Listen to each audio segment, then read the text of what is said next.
licensed professional counselor Brady Robinson is here with us this morning. And Brady, you're kind of our go-to guy for marriage tips. Thanks for coming this morning. Thank you for having me. Now, last time we talked about, kind of like the breakdown of communication and how that can really affect a marriage. So, right. what can you do if you notice that there's a breakdown? I mean, can it be saved? Right. If the train looks like it's going off the tracks, how do we get it back on? Exactly. One of the things that's happening, if we just look at this neurologically, let's say, when a couple gets to arguing and really the conflict gets harsh, as we talked about last time, their brain is just flooded with all sorts of neurological activity. Those endorphins are going off. Stress hormones are really active. And so I advocate for couples just to take a little breather. Okay. I call this a timeout. Other people have called it other names.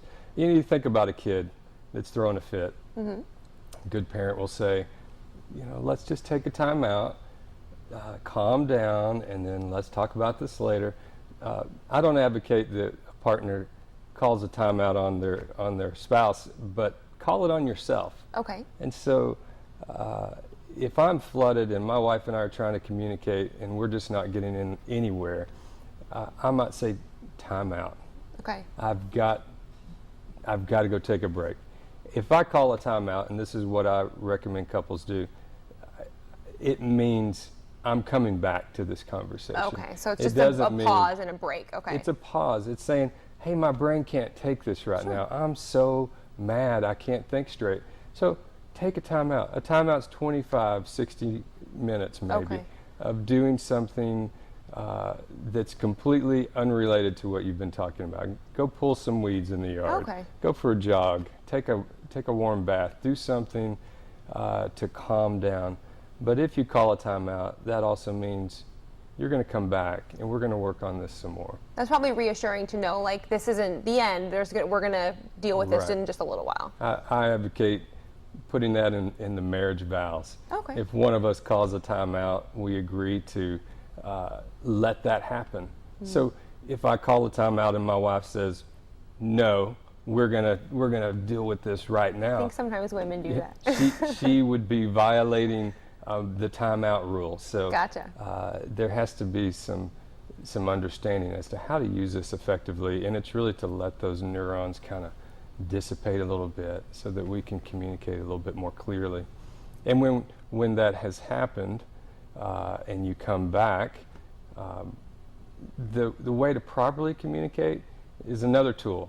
And this is a tool that I give everyone that comes in my office for marriage counseling. It's called the drive-through technique. Okay. So and you probably never go to a drive-through, but if you did, you drive up to the window and you tell the attendant what you want, and the attendant will repeat back what they have heard, and they'll clarify, is that correct?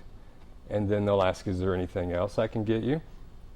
The same is true for couples. If they really want to learn to communicate, they'll practice this method.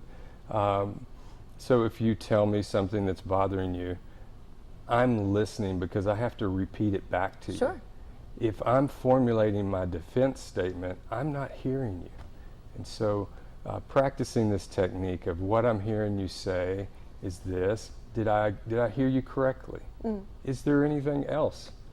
You might use this as an interview skill. Would you like anything else with that? Yeah. Would you like fries with that? Right. So that's a helpful way for couples to really get out of that defense mode where you tell me something and I'm trying to come up with my defense statement. So. Perfect. Yeah. Yeah, good. Okay, well, today we learned about, going through the drive-through and taking a time out. I think those are good lessons to have. Thank you, Brady. We'll take a quick break and be right back.